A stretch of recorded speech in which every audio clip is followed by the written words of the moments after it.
Salut à tous dans cette nouvelle vidéo. Alors aujourd'hui on lance une nouvelle série et on va faire des previews de l'année 2021 de Formule 1. On va faire équipe par équipe et on va commencer par le bas du classement avec Williams, Haas et Alfa Romeo.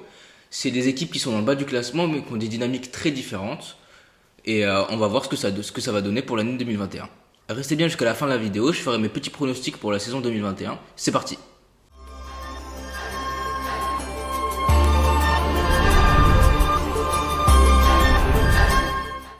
Alors ces trois équipes, Williams, Haas et Alfa Romeo, ils sont vraiment largués niveau performance, ils ramassent juste les miettes des autres équipes. Donc ils ont aucune chance de marquer des points sans circonstances exceptionnelles et une réussite pour eux c'est sortir de la Q1. Mais comme j'ai dit, ces trois équipes ont des dynamiques très différentes et on va commencer par Williams. Alors Williams c'est une équipe emblématique de la Formule 1, mais ils sont dans une grosse galère depuis quelques années, en plus ils ont des problèmes financiers. Donc ça fait déjà 3 ans qu'ils sont derniers, en 2019 ils ont marqué que 1 point et en 2020 0. Après, techniquement, même s'il y a moins de points en 2020, c'est beaucoup mieux. Déjà, ils sont plus tout seuls derrière et ils ont raccroché un peu Haas et Alfa Romeo. Mais aussi, Russell, il est rentré 6 fois en Q2 cette année. Donc il y a vraiment une progression. Mais le plus gros problème pour l'instant encore, c'est le rythme de course qui est vraiment dégueulasse. Et même si Russell arrive à se qualifier 15e, 14e, 13e, bah le rythme de course, ça s'écroule et il n'y a plus rien à faire. Donc c'est vraiment l'axe de progression principal de Williams. En 2020, Williams s'est fait racheter par Dorilton Capital, un fonds d'investissement américain. Donc ils amènent du cash et ils ont vraiment l'envie de bien faire, en tout cas c'est ce qu'ils montrent. Et la famille Williams qui a quitté l'écurie. Donc on va voir ce que ça donne. Pour moi, ça part de bonnes intentions et il y a vraiment moyen que ça donne de bonnes choses. Par contre, il y a quelque chose qui va peut-être faire mal à beaucoup de puristes, c'est que Williams perd de plus en plus son statut d'indépendant.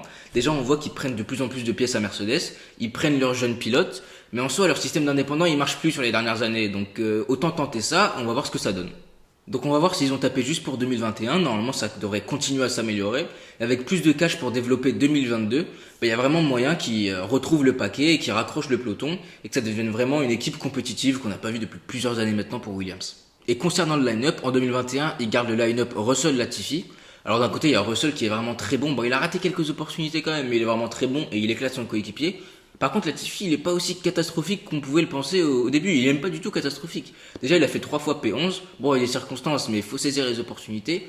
Mais il est pas autant largué que je le pensais et que beaucoup le pensaient d'ailleurs.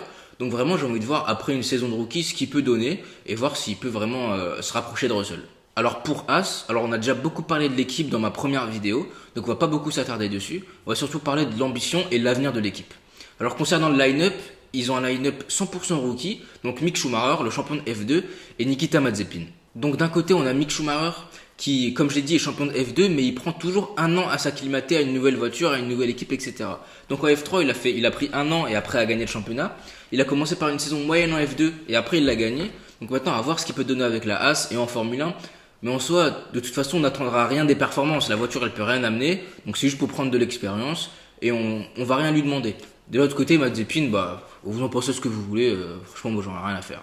Financièrement, ça devrait aller. On a Mick Schumacher et Nikita Mazepin qui ramènent pas mal de sponsors et qui vont bien faire sauter l'écurie. Ça leur permettra de bien rebondir en 2022. Après, à voir si un line-up de 2 rookies, ça permettra de bien développer une nouvelle voiture. Mais 2021, ça risque d'être vraiment très très compliqué. Ils vont arriver avec une voiture de 2020 avec très peu d'évolution et ils vont pas du tout la faire évoluer pendant l'année. Donc ça va vraiment être très compliqué. Donc à voir si Ferrari peut les aider avec un meilleur moteur. Et en plus, il y a de plus en plus de rapprochements de Ferrari et Haas. Donc il y a bien sûr des informations qui vont tourner d'un côté ou de l'autre. Alors autant Haas, il n'y a rien qui va. Autant Alfa Romeo, j'ai vraiment l'impression que c'est le moteur Ferrari catastrophique de 2020 qui a vraiment plombé l'équipe. Et depuis le partenariat entre Sauber et Alfa Romeo, l'équipe est plutôt bonne, elle est souvent en Q2, quelquefois en Q3, elle se bat souvent pour les derniers points, donc la dynamique était vraiment bonne. Mais 2020 c'était vraiment très très dur. Déjà elle est en fond de peloton avec Williams et Haas, elle est quand même devant ces deux écuries, mais elle est loin derrière le peloton. Donc pour eux une réussite pendant un week-end c'était sortir de Q1, donc vraiment pas top. Donc concernant le line-up Alfa Romeo pour 2021, alors il y a Kimi Raikkonen, ce sera sûrement sa dernière saison, et Antonio Giovinazzi. Donc Giovinazzi il est soutenu par Ferrari et soutenu par Vasseur, le directeur de l'équipe. Et pour moi franchement je trouve qu'il est très bon. Il bat régulièrement Kimi, il est très régulier, en qualif il est très bon. Donc j'ai vraiment envie de voir ce qu'il peut faire avec une voiture qui peut se battre régulièrement pour les points. Surtout maintenant qu'il a plus d'expérience et Vasseur lui demande d'être maintenant le leader de l'écurie. Je pense qu'il a les épaules pour cette responsabilité. Donc à voir ce qu'il peut faire, mais je pense vraiment qu'il a la capacité et je trouve vraiment qu'il est bon. Moi j'aime bien en tout cas. Kimi de l'autre côté, en vrai il en a plus rien à faire, mais bon, c'est Kimi. Il fait ses perfs, il y a quelques coups d'éclat comme au Portugal cette année, mais en soi, l'envie elle est pas vraiment là. Et en soi, on peut le comprendre, il a 40 ans, il se bat pour une voiture en fond de peloton, mais du coup, pourquoi il reste s'il en a plus rien à faire? Mais bon, il fait ses perfs, il est à peu près au niveau de Giovinazzi. Je pense que c'est juste parce qu'il aime bien le sport automobile, mais bon, il a aucune envie, aucune arme, quoi. Alors, concernant l'avenir de l'écurie. Alors, en 2021, ce sera probablement la fin du partenariat avec Alfa Romeo. Alors, c'est qu'un sponsor titre pour Sauber, donc rien de plus. Sûrement par manque de performance de l'équipe. Et ce sera probablement du coup la fin du rapprochement entre Sauber et Ferrari. Ferrari qui se rapproche beaucoup plus de Haas et Haas qui a aucun problème à ne pas être indépendant alors que Sauber veut pas aller trop loin.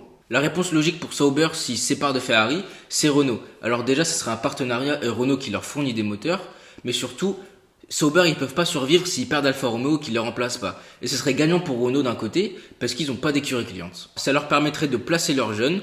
Donc on peut imaginer en 2022, pourquoi pas, d'un côté Théo Pourchaire, donc de l'académie Sauber, et Christian Lundgaard de l'académie Renault, comme Ferrari fait déjà avec Antonio Giovinazzi.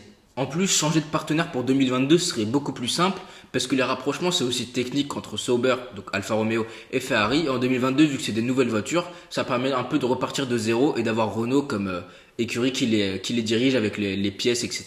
Ce serait quand même un peu dommage de perdre un nom comme Alfa Romeo en Formule 1, mais en soi, ils étaient là que par leur nom. Donc vraiment 15 sponsors, et franchement, Sauber Renault, moi ça me chauffe de ouf.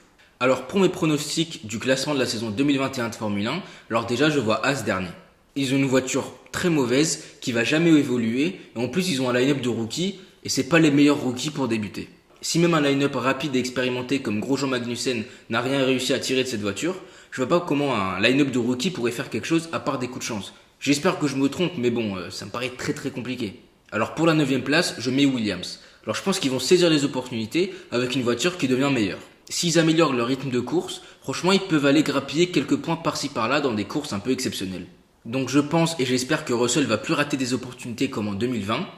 Et donc la qualif est bonne, maintenant il reste plus qu'à trouver le rythme de course et ils sont dans la bonne voie. Alors vous l'avez deviné, du coup pour la 8ème place je mets Alfa Romeo.